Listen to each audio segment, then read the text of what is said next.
There's a point in every evolution when stillness stops being recovery and starts becoming resistance. It's subtle. The body that once needed silence begins to feel restless. Not because something's wrong, but because stability has completed its purpose.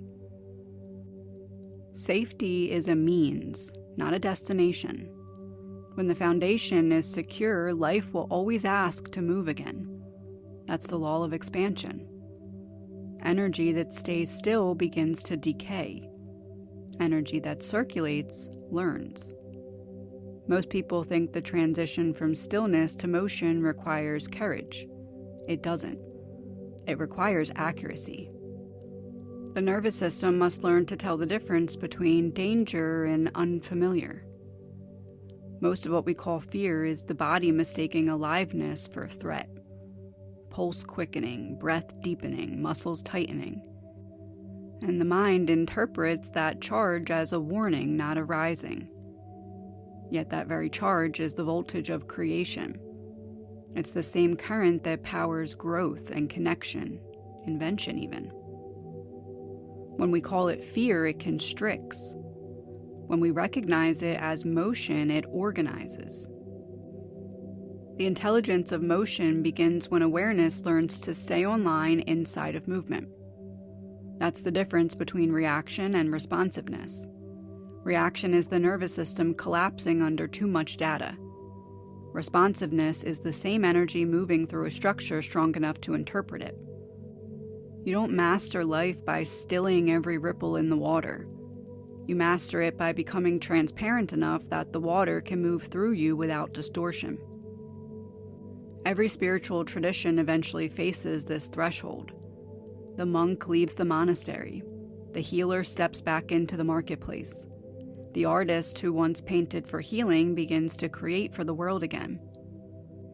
What changes is not the energy itself, but the relationship to it. Motion used to scatter you. Now it reveals you. Because when presence becomes stable, chaos becomes choreography. The world doesn't stop spinning. You just start spinning with it consciously. In psychological terms, this is emotional regulation meeting creative intelligence. It's the capacity to experience the full range of sensation without losing coherence. The body becomes an instrument tuned to its own awareness. You can feel sadness without drowning, feel desire without shame, joy without manic flight.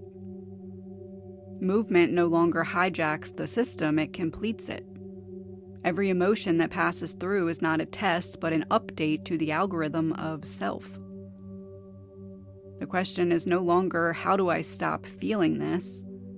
But what is this feeling trying to teach me about my capacity to hold life? When stability matures, it stops building walls and starts building pathways. The root system becomes a circulatory network. What once grounded you now conducts you. The instinct to protect evolves into the impulse to participate. This is where creativity re-enters, not as art or productivity, but the natural behavior of energy in harmony. Creation's not the act of making. It's an act of allowing. It's what happens when intelligence stops defending itself from its own potential. If you listen closely, you'll notice the transition between stillness and motion doesn't begin with the body. It begins with thought. Not with what you think, but how you think. The quality of thought shifts from defensive to generative. Language turns from what if to why not. Imagination becomes the nervous system's rehearsal for freedom. The mind begins to build futures it can believe in, and the body follows suit. This is why true safety is not about control, but coherence. Control limits possibility so that the mind feels secure. Coherence expands possibility because the system can handle more data without losing center.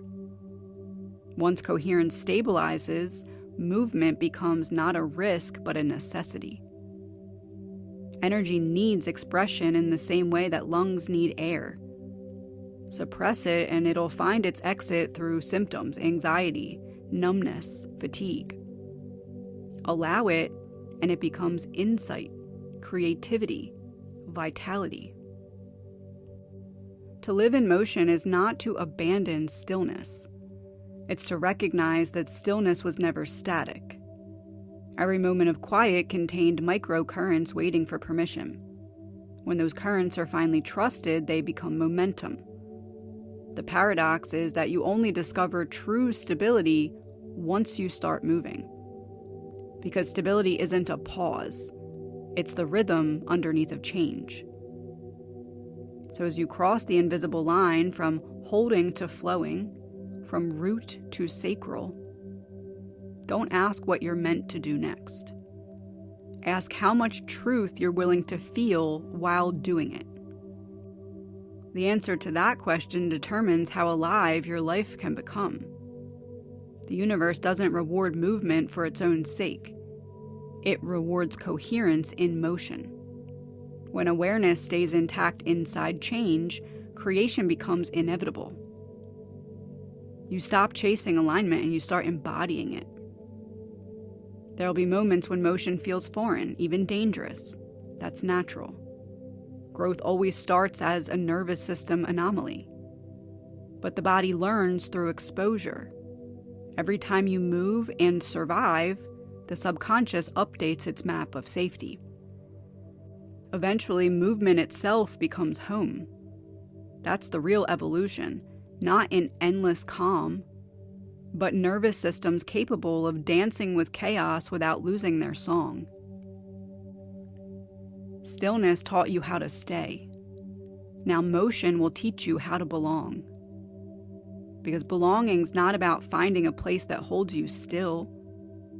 It's about becoming the kind of presence that can hold movement without fracture. When you understand that, you stop fearing life's momentum. You realize that the same force that once unmade you is the one that's rebuilding you now, just in rhythm. And that's what it means to be alive with truth. Not motion without ground, and not ground without motion, but the conscious conversation between the two. Stability as the language through which creation learns to speak. If you take nothing else from this, remember that motion isn't proof that you've changed. It's evidence that life still trusts you to. Again, the intelligence of motion does not reward momentum for its own sake. It rewards consciousness in motion. Awareness that remembers itself even while it's moving. You're not meant to stay pristine and untouched, enlightened on a mountaintop. You're meant to bring that awareness down into friction and time and still remember who you are. The mind keeps waiting for the moment when everything will finally calm down, when clarity will mean quiet. But mastery doesn't remove movement, it reinterprets it. You stop chasing balance as a state and start understanding it as a skill. Balance isn't steadiness, it's motion with memory. Think of what's happening inside you right now. 100 billion neurons conducting a symphony of electricity just to let you listen to these words. Rivers of blood moving intelligence through tissue. Breath folding and unfolding like a tide inside of your chest. Everything that keeps you alive depends on circulation. Why would consciousness be any different? When energy stops moving, it becomes story. When it moves again, it becomes evolution. The only difference between suffering and transformation is whether you resist the current or you learn to steer it. You can't be swept away by something that you know how to swim with. Every time you choose presence inside movement, you rewrite your identity. Every time you let yourself feel instead of analyze, you increase the fidelity of your own signal. That's what raises consciousness. It's not grand revelations. It's the precision of awareness inside of the ordinary. The ability to witness your own reaction and turn it into response. To take emotion and translate it into information. Take chaos and turn it into choreography. And that skill, staying aware while life is still moving, that's the foundation of every great creator, every revolutionary, every soul who ever shifted reality forward. They all learned to feel without losing form, to think without closing, and to move without forgetting. So now, as you stand here at the edge between what has been built and what wants to move through it, let this be your realization. The same energy that once dismantled you was never your enemy. It was your blueprint correcting its own architecture. You don't need to become more spiritual or more grounded or more anything. You need to become precise. The clearer your perception, the faster reality organizes around you.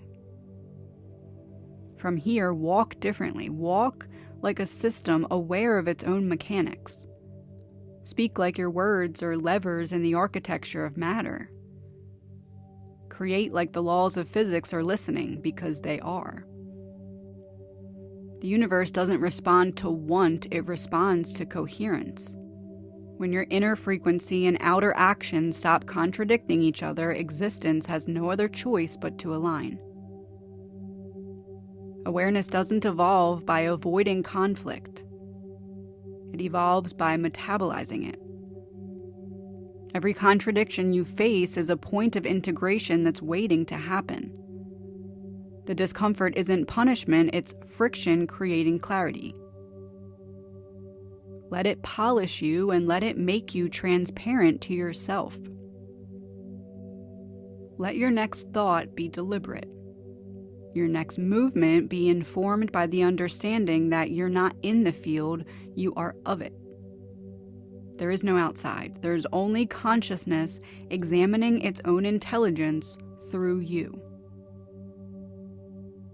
And from that place, speak your next word as if it's law. Move your next inch as if it's evolution, because it is. The river you feared would drown you was never water, it was memory, waiting to be remembered as flow. And now you know how.